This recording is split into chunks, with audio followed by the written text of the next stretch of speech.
Hello, everybody. Good day. Happy Saturday. Happy weekend. So glad you're joining us today. For those who don't know me, my name is James Weeks. I'm the author of the best-selling book, Meditations Across the King's River, African-Inspired Wisdom for Life's Journey. I help people with strategies for emotional wellness, spiritual wellness, financial wellness. I'm also the personal finance leader for Black Executive Men community. Today, I'm very honored to have a very, very special guest with us, all the way from Jamaica, my Caribbean brother, transformational coach, Wayne Dawson. Wayne, thank you so much for joining us today. Brother James Weeks, it is an honor and a privilege to be on your platform, brother. Thank you for inviting me. Well, thank you much, and thank you. Uh, we have a guest joining us saying hello, Pam. Hello, Pam. Joy. Glad you're with us. So anyway, Wayne, so let's get into it.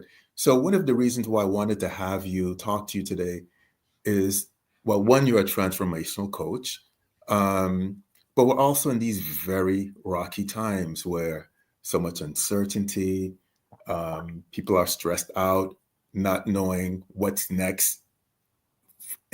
Internationally, no matter where you turn, there's this massive upheaval.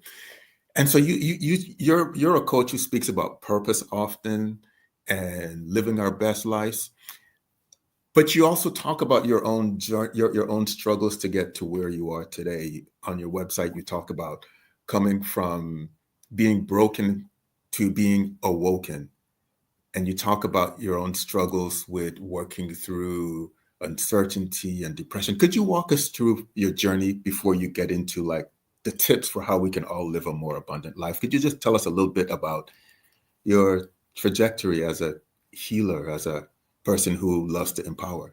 Yeah, thank you. So you mentioned that I oftentimes tell my story and say it's from the beach to the boardroom, coming from Jamaica, born in Kingston, Jamaica, right? Raised there. My superpower is the fact that my family was intact and my dad showed up every day for the 46 years he was married to my mom. My dad always showed up for dinner, and dinner was where my dad and my two sisters, older than I am, would sit down and really just break it down. This is where I learned a lot of the values in terms of, how we make things happen in this world and what we stand by. And unlike a lot of families where kids should be seen and not heard, Dad always wanted us to be heard. So the dining table is where I got the boardroom training, so to speak. And as time went on, I left high school, and so my dad built houses for a living. My mom made them homes, so that's where all the nurturing came in. And as time went on, I moved on and started traveling the Caribbean, setting up all-inclusive resorts in the 80s. Migrated here to New York, firstly, and spent about 30 years in New York. And while in New York, started a family, went to City College, started a family, and just got hooked into family life. And that didn't work out. I went outside of the relationship, had a young son, and who is, by the way, we don't consider him a half brother. He's a full brother to his siblings, Jared. And so I have 4 kids, 2 boys, 2 girls. And at the end of that relationship, my ex moved on. She's married to a wonderful wife right now. But I went through so much during that period. And this is why I work so much in midlife, because those were crises that I was having around midlife. And I went through so much, James, that the house that I bought for the family, I had to give up. I moved out and wound up staying in a college mate's basement apartment, which was filthy and not any fault of his. But when it rained, literally sewage came up in the back of the place through the drainage, right? Mm-hmm. And it was just horrible. And I was sunken in my heart, lost lots of weight during that period, got ill. In fact, had a life-threatening illness, and just felt like I was at my end. However, a good friend of mine who is now deceased. She came by once and she looked and she says, Wayne, this is not you. Why are you here? Why are you doing this? At the time, by the way, I was leading one of the country's oldest non-for-profits. And of course, people don't know what's going on in the home, but they could tell that I was on this duress. And I was leading one of the oldest non-for-profits and making things happen, but I was falling apart. And when she said, this is not you, I started shifting my thinking and realizing, James, that I had been given the tools, all those years of priming at that dining table, all those years of just observing values and my belief system. I decided to believe in possibilities rather than the scarcity and the abundance, and stop blaming myself for what had happened in the relationship, and recognize that, you love who you want to love. And she moved on. I still was a father, right? A great father. And so working on those things, I became the man I needed to be, moved out into a high-rise apartment overlooking the East River in New York, just because I decided that I was going to do that.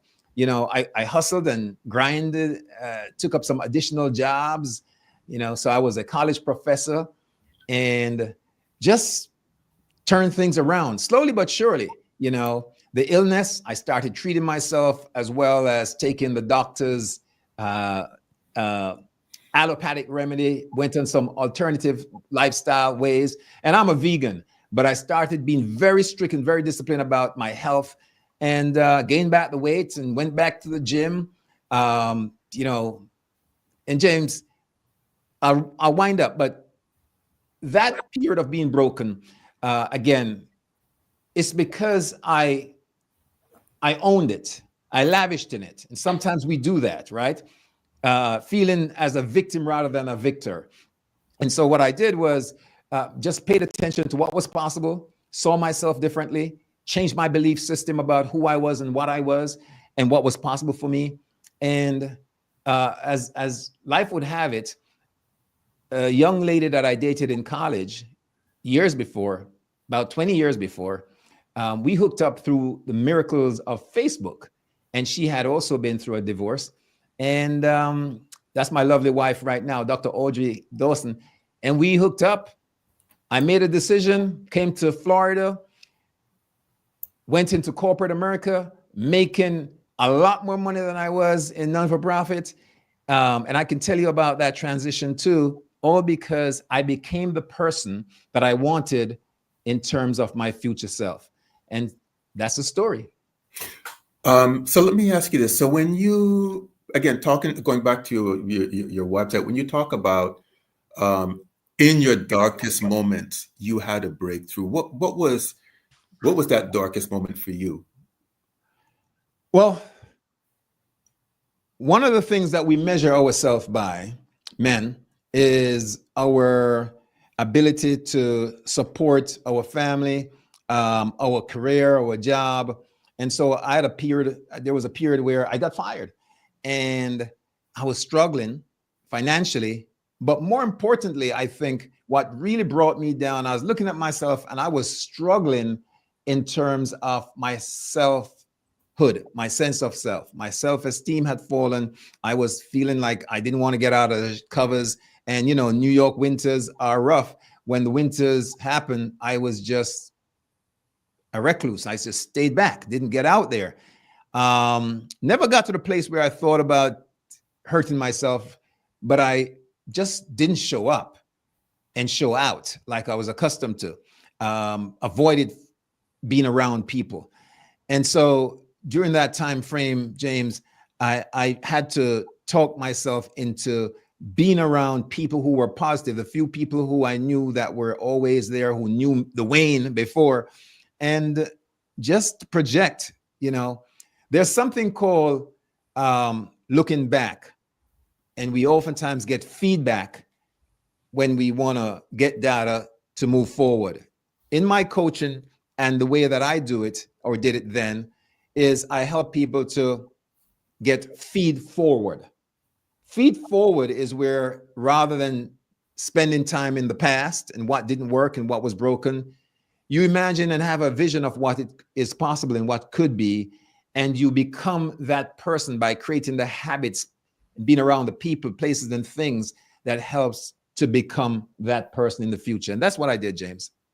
I love that. I love that the notion of forward, because as you know, oftentimes in therapy of any kind, at least in the Western model that we're used to, it's about, well, what happened in the past, right? And so I love this notion of, well, the future, projecting into the future. I want to ask you this question, Wayne, as we look at where we are today, new administration, with things, so much upheaval. There's so many people that feel, well, maybe with all the chaos that's going on in the world and in the United States, maybe they can't live up the purposeful life that they want to live. Maybe they won't find that place of joy to live from. Maybe they won't be able to find the prosperity or abundance given all that's going on. As a transformational coach, how do you respond to those types of, these are core issues that are real, real and traumatic for so many people who are living this experience now. Where do you think our attention should be? What advice do you give? It's a great question. I'm speaking from the position of a Black man because that's the only position I can speak from. When we talk about identity. So, my business is called VIP Transformative Living. And that's because its framework is around beliefs and values, V, identity, and purpose. At a time like now, I think there's a reckoning for a new sort of attitude and behavior by people of color. And if we're going to pull through this, first of all, the administration and all that we're seeing really rules through fear. Fear is a vibration that's very toxic, very negative, and forces you into a position of cowardice and makes you blur what's possible. To beat fear, you got to have some faith. And to beat fear, you have to, again, project forward. And so what we're seeing right now is, and things are real for us, right? But the reality is, I think what it has been doing or should be doing for people of color, Black men especially, is because there's been a war declared in this country on Black men for some time now, right? Black masculinity. But I think what it has to do is it has to give us the opportunity to wake up and to what we call, my mentor, Dr. Len Jeffries, called the 3 C's. We have to collaborate, we have to cooperate, and we have to have community. It's time that we recognize that we're doing this on our own. There's nobody coming to rescue us. There's nothing that we can look for the government to do for us. And I don't care what side you voted on. That's just, America has never welcomed the Black man or woman. And so sometimes we fool ourselves into believing that we're part of this, kumbaya, let us make it happen. And we get comfortable. And the truth of the matter is, we have to call on family. And family is important. And I mean family in terms of the blood family, but also the extended family. So we have to call on ourselves. We have to stay in our community when we can, to spend in our community. We have to give another brother or another sister an opportunity. We have to boost people up and support one another. And that's the only way to make it happen. Beautiful. One of the questions that people often ask me is they're looking for connecting to their purpose, tips for connecting to their life purpose. What advice do you give to that, people who are trying to find that in their lives? So I believe that purpose is a divine assignment. So you don't go looking for purpose. Purpose is waiting to find you. You just have to be in alignment. Again, when your values, your core values and beliefs are identified, once you know what those are, and your I am, which is how you see yourself. And I am is built up of different components. It's about self-esteem, self-image, and self-ideal. And once you know what that looks like, and those are in alignment, your purpose comes knocking at the door. Your purpose is a divine assignment already. You and I were born for a specific thing. Only you and I can do and accomplish. And many people go to their deathbed never opening the door to purpose because they're too busy looking outside for extrinsic things. But your purpose is there waiting for you to just be in alignment. And so I tell people to sometimes quieten the noise and the distractions and just get inward and focus on what's calling. And if you listen to that voice, your purpose is there for you to answer. I love that so much. And I firmly believe, and I'm sure you will probably agree with this, that one of the biggest weapons against us, I mean, just as a community, is constant distraction and, in it bombing us or inundating us with so many distractions that we don't even consider what our own soul is saying. I mean, let's face it, social media has its place, or the media has its place, but then we have to be mindful to not get so bombarded by all of these outside influences that we forget who we are. I want to talk. So many people oftentimes navigate through life thinking they don't need a coach, right? And you are a coach. What would you say would be the benefits of working with a mentor and a coach as opposed to not working with one? Yeah, the American myth that you pull yourself up by the bootstrap is not real. There is no lone wolf that's successful. Everyone has had people in their corners that have somehow helped them move forward and stay ahead. It's necessary. So my wife is a psychologist, and oftentimes when she has her clients, she goes back at the past and looks at issues that are, broken, and helps them to kind of figure that out so that if it's triggered or presents itself again in the present or the future, they have the tools to get through it. We don't spend too much time in the past except to, as I said, get data. We're in the here and now. And what a coach does, a coach is, imagine flying an airline, the coach is at a jet line level where you are at ground level. And what the coach is able to do is see 360 of what's going on with you. The coach doesn't have to be in your industry or as good as you. What the coach knows are principles for success or for getting you where you need to be, principles. And once the coach sees where you are, 360 in an objective sense, the coach works for you, right? The coach can then offer you opportunities to call on your resourcefulness. So a lot of people believe it's about having resources. Yes, that's important. But even if you drop somebody who has the resourcefulness in the middle of the desert, they can survive. It's about finding resourcefulness, what you have, and using it to the best of your ability. So that's what coaching does. Mentors, in a similar way, your mentor is someone that oftentimes, though, the mentor is someone that has walked the path that you want to go on, and they can walk it along with you or guide.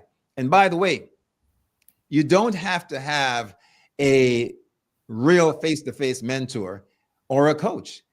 You can have a person virtual. Most of my clients are virtual. I see people outside of the United States, and they're virtual. And some of the greatest mentors I have are mentors that I've followed in books. And so the idea is success leaves footprints. And so you follow people that have had some success in terms of where you want to be and what you've done, or the know-how to be able to guide you and support you. That's beautiful. So working with so many people that you have worked with over the years, what would you say are the common things that you feel like are holding people back? Like when you just first start to engage with people, what would you say is like there's a common thread? What would it be that's like holding people back from achieving what they want or living life more on their terms? I will. I'm gonna do a little signal here to move myself back because I have an AI camera that's pushed me all the way up front. So I'm trying to have it move me back. Okay, may not happen. So let me answer that question. I call it the pause syndrome, PAW. The majority of men, I focus on black men, though I also work with the women who love them, I say. What I find in the pause syndrome are these three indicators that stop folks from moving to the next level. One, P, they don't think it's possible. They really don't think it's possible. Two, they don't think they have the ability. And that shows up oftentimes in the way of imposter syndrome, where people are in a place and they just think, how did I get here? Am I really deserving of being here? And that ties into number three, which is the biggest one in the black community, worthiness, PAW, possibility, ability, worthiness. They don't think they're worthy. They don't think that they deserve to be there. And that's because they have believed, we believe in a false narrative that says we're not enough, right? Guys driving around with the $200,000 cars and the collection of watches, deep down, the shadow part of them really feels they're not enough. And so sometimes the show and tell is to kind of convince the rest of the world, but they're having a hard time grappling with them, their sense of self. And so what we have in terms of possibility is really learned hopelessness. What we have in terms of ability is learned helplessness. And what we have in terms of worthy is just learned worthlessness, right? So those are the three elements that typically, and they're all limiting beliefs and falls. Typically, when I work with folks, sometimes I will talk about their relationship with their early caregivers to get a sense of what they saw as the framework for what, family looks like or values. And then I'll work from there oftentimes. Beautiful. Question, as you look at your own journey as where you are now, and let's say you were speaking to your younger self 10 years ago or 15 years ago, what would you say is like what would be one of the most powerful message you would give to that younger self, knowing what you know now? I think my wife taught me this, and having learned it, it has done tremendous things in terms of opening doors and giving me that sense of peace. I'm 62 years old. I'm looking for peace more than anything else right now. One of the things that I would tell myself, which is to echo my wife, is come from a position of love. Simple.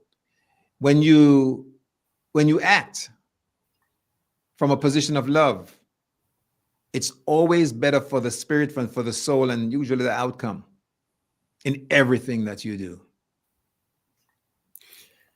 I love that so much. So one of my guests, who's actually listening to this live call, one of her love handles, in social media is joy. So she talks about joy often, and I find that in a world, it goes back to it reminds me of what you said about love and joy, finding a way to connect with the things that we love, but that give us joy, because I feel that that's where we also derive power and meaningfulness.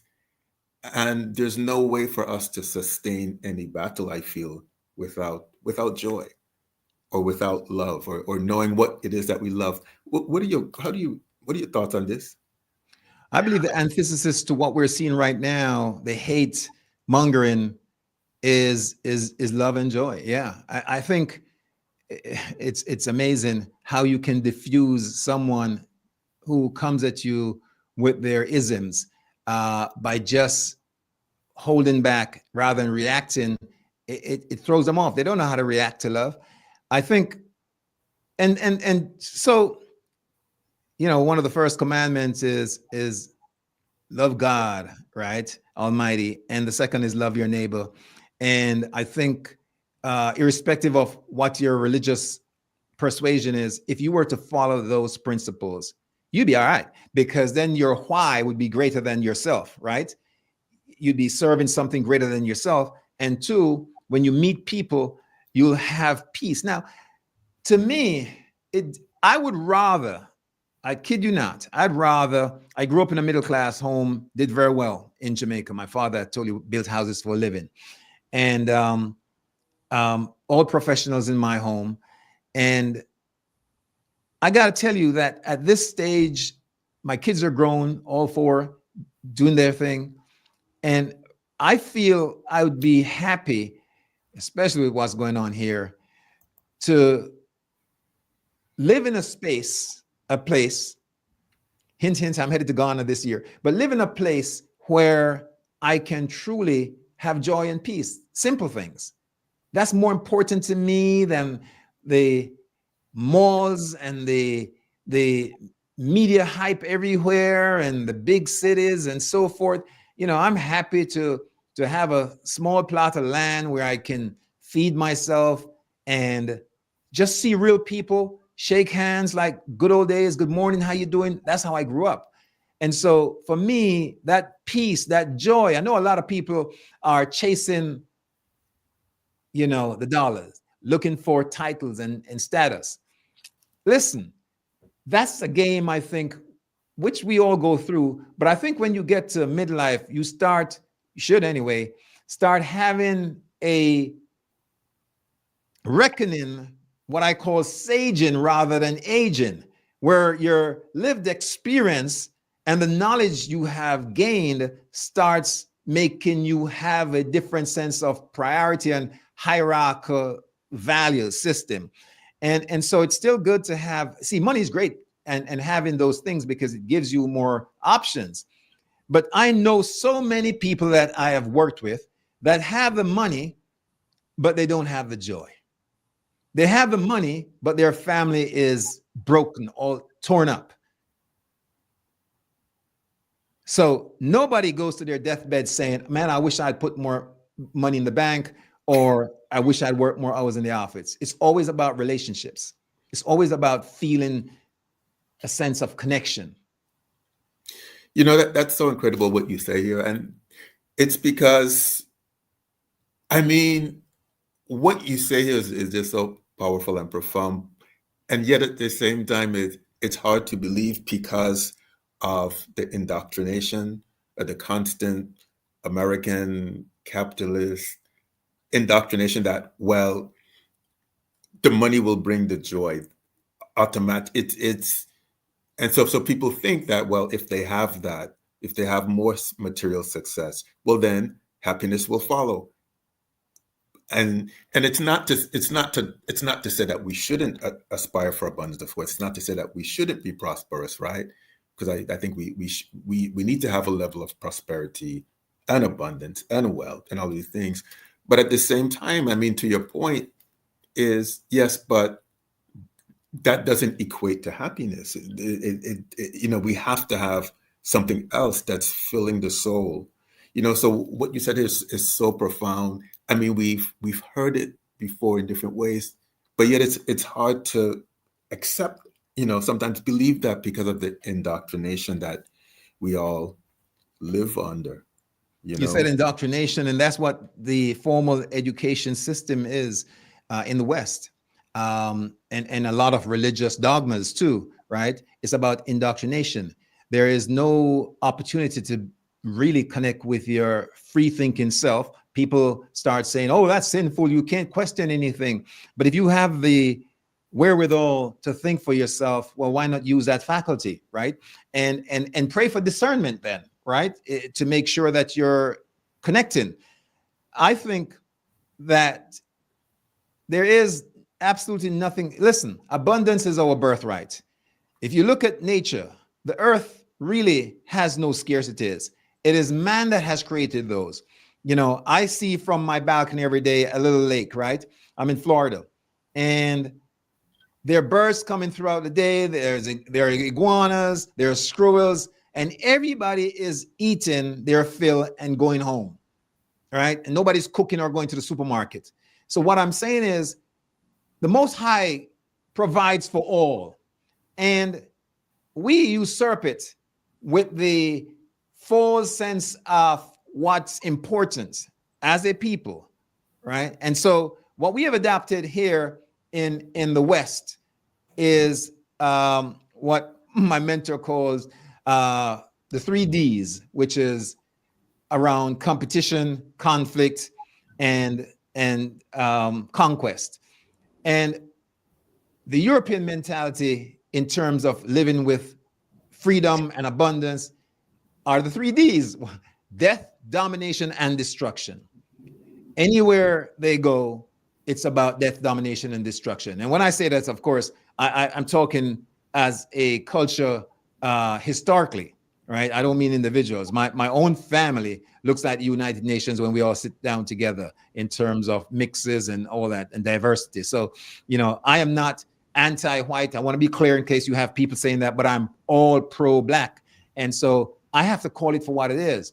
We are living in a foreign culture to us traditionally. Our ancestors understood that family was the core of our success, and everybody had a role in family. Right now, it's all about competition, and competition comes from this capitalistic environment where, let me beat you to be first. Let me have the bigger.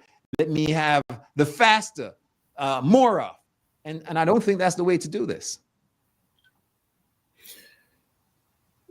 Beautiful question. So for people who are listening now, who are joining us live, or who will be listening later, what 3 tips would you give them for more success in 2025? I mean, on their own terms. Like, if you have to say, you know what, here's 3 things that you can do to advance yourself. What would those 3 things be?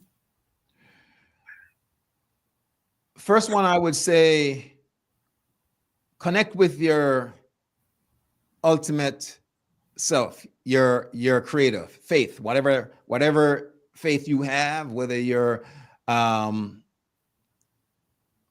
are Jewish, Islamic, Christian, Hindu, Buddhist, traditional in terms of the African cultures, but you have to connect with something greater than yourself. And you got to know that you're not alone, because we didn't create ourselves. Proof of the fact is, people try to commit suicide and survive. People try to have babies and don't get pregnant. So there's someone greater than us that is responsible for life and death. It's not us. Connect with that. Secondly, I say, in terms of a practical day-to-day stuff, be wise and discerning in terms of your expenditure right now. Let's get it real in terms of the economy, right? Be wise. If you can do without it, do without it. There's no need to prove to the Joneses that you have the biggest or shiniest rings and all that stuff. Be wise, conserve, don't be wasteful. And 3, connect with people that are like-minded, communities. This is about communities right now if we're going to survive what's going on. And it's worldwide, even though, we have people in position right here that were selected rather than elected to do what has to be done to America. The end of this empire is happening. I love that, and I'll comment on that. So I want to just give the audience some my own personal tips for surviving in these times too. Is, I mean, I'm big on inspiration, meaning just paying attention, close attention always to what is inspiring you, and just moving in that direction, and knowing and believing that. I believe that behind inspiration, that's where we find God and the ancestors. So you just can't go wrong by just staying true to inspiration. So that would be always one of my tips. Number 2 would be, in the midst of any adversity, just look for the blessing, look for the opportunity for you to develop, because always in anything that doesn't go our way, I found, in my own journey in my life, there's always something good in it. We have to find what that is, and, go into that resource, go into what didn't go your way to find the blessing in it, what you could develop. oftentimes I believe that's where we can find more of our superpower, what I call the spiritual superpower. Three, I would say, just never give up. As you would say, Wayne, we live in this society of instant gratification where no matter what it is we want to achieve, I mean, so many people are quick to give up, or things didn't go their way, it didn't work out, and they start to question, well, maybe it will never be. So it'd be just persevere, just keep moving with the dedication and faith. And I believe also, Coach Wayne says, having a mentor, having a coach, someone to guide you, who have done there, who can who can who can see more into yourself than you can see. I would say those four things. So, Coach Wayne, how could people get in touch with you? Is there an email or a website that they could learn more about you, or future workshops or books or anything that Yeah, you? absolutely. So to go to my website is viptransformativeliving.com. And on the website, you'll see all of my handles, social media handles, and you can simply just DM me, or there's my email. And I'll say this one very slowly so folks can shoot me an email. And this is my personal email. It's Wayne Dawson. That's WayneDawson VIP @gmail. So shoot me a note. Listen, I offer gifted sessions. First 30 minutes is no obligation, no cost, just to see where you are at and where you want to be. And if I can be a good fit, if we are a good fit, then we'll talk about how we move forward. And on my website, you'll see lots of both with men and women. I think I still have some of the women up that I've worked with, but you will see video testimonials and written testimonials of people that I've served and are talking about the success. Wow. Coach Wayne, has been phenomenal. I'm so glad that you took the time to bless us today. I'm really a fan of the empowering messages that you bring. I'm just going to hold on for another 30 seconds, another minute or so, in case anyone has any questions. If you all have any questions, just let us know what the questions are. If there's anything that you're struggling with that you would like his guidance on while we have him here, this is your chance. So I'm going to hold on for a minute. In the meantime, Wayne, I want to ask you, is there any books on personal transformation that you really enjoy that you think people should take a look at? There's so many out.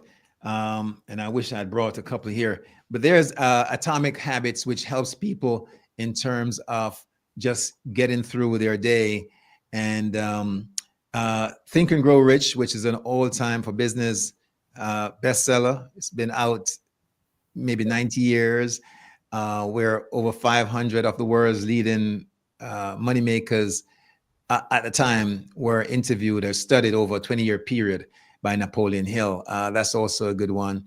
I'm happy. I wish you had prepped me, because I'm a voracious reader. Every couple of months, I'm building new bookshelves. And so I'm surprised I'm drawing a blank. If I had turned around, but I don't want to leave the place blank, I would just pick up a handful of books to share with you. Go ahead.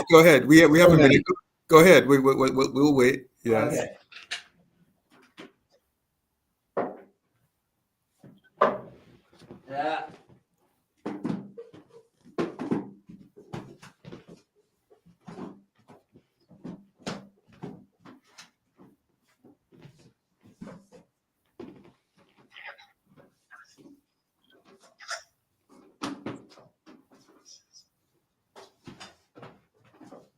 Okay.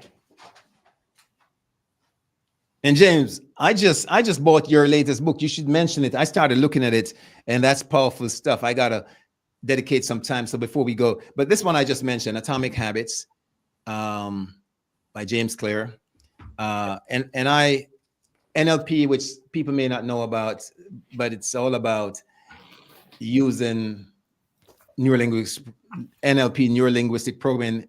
Just about anything in that genre is going to be helpful in terms of transformative work. The power of language and symbols, right? Which we encounter all day long. You can't walk out of your house without being communicated to through languages and symbols. Trust me, and signs. I'm enjoying this book, Conscious Men by John Gray, you know, for men, and an interesting book. Again, James, man, you should have given me hip, because this is just my studio. My library is on the other side of the house, and so I can't fetch them fast enough for you. But share your book, man. It's a beautiful piece All of right. work. And so for those who don't have my book, it's the Meditations Across the Kings River, African Inspired Wisdom for Life Journey, Amazon bestseller. So when I wrote this book, it was inspired by one travels throughout the Caribbean, experiences in the Yoruba spiritual tradition out of West Africa. But when I wrote this book, I wanted to give people with tools to survive. And so a lot of the things that I write about are things that I personally practice, a spiritual practice, relationship with nature, finances, ancestors. There's things that I personally live by. So we have a question from Pamela Joy. Let me see. Her question is, how do we align our voice to? Let me see if I understand it. How do we align our voice to create or have alignment? Let me see. How do we align our voice? I'm guessing she could correct me if I'm saying it wrong, but how to have more alignment with our inner voice? Maybe that's the question. Could you speak to that, Coach Wayne? Okay, I'm not sure I'm speaking to it either, because okay, or she could rephrase that. Yes, I guess so. Take it on the angle of inner voice. Mm-hmm. First, you gotta trust your instincts, and this is, there are people who take different accelerators, as it were, to enter other dimensions, mushrooms and those kinds of things, to really tap in. I like to have a very clear, clean head. And a lot of times for me, it's looking at the water, or late at night, just closing my eyes and deep breathing and getting a sense of the wisdom within. And for some people, it's through prayers and being still. You can feel it. See, and you can feel it in your body. You can feel in your body when something is right or wrong, and just be obedient. That is where you find alignment. Okay. So one of the things that she's clarifying here, she's saying that speaking has been one of her challenges. And I guess when she's talking about speaking, I believe she's talking about like projecting her authentic self, or projecting more of her, or she may be talking about her actual voice. I think she's saying actual voice. I think it's both. Yes. Yeah. I did a newsletter yesterday, and I'd invite, it was aimed at men, but it's about having your voice heard. So is it Miss Joy? When you get a chance, go to the website and look at the newsletter section, and you'll see the latest one that talks about that. Look, when you are able to be true to yourself, authentic, it gives you a sense of peace. We talked about that, in joy. And even at the risk of being scoffed at, wrong, it still allows you to be true to yourself. And being true to yourself is all that you can offer yourself. Be authentic. And so to find your voice is really to speak your truth. And you don't have to put on a show. I know in corporate America, a lot of Black men have to do this code switching, but they never are able to totally switch back. And there's that lump and that hardness in their heart, because they feel like they're being a boy at work with the boss, and yet they want to be a man. And so sometimes it depends. Again, we go back to values. Is it worth spending 20 years of your life getting well paid and being broken on the inside? For some people, yes, they can clout it all they want and want to be exactly like the people who have oppressed them. That's fine if that's your game. It's not my game. So part of it is to be true to yourself and to allow your resonance of your spirit to kind of come out. And again, if you have the support of someone who trusts and believe in you, that's great, because now you have an accountability person that's cheering you on. Get away from the naysayers. Beautiful. So we have another comment. This one is from Shirley Kelly. She's saying, opening the throat chakra. She has a coach to assist her with projecting voice and speech. And she says, start with speaking on your passion. I love that. Start with speaking on your passion. Yes. Okay. And one question, Wayne, that I don't think I asked you directly, but I'll ask you now. Is there a certain spiritual practice that you would say you do daily, or? Yeah, so I was speaking at an event last week, a friend's funeral. They asked me to say a few words, and I told them that I searched through several books to find the most appropriate. And I had searched through the Bhagavad Gita, searched through the Quran, the Holy Quran. I searched through the Torah, and I searched through the Bible. And I'm not an expert at either, but I knew I was searching, and the calling would kind of strike me where it is. So I say that to say that I condone no one who lives the life of goodness and demonstrates love and kindness and peace. And so, however you find that, I'm not the judge of you.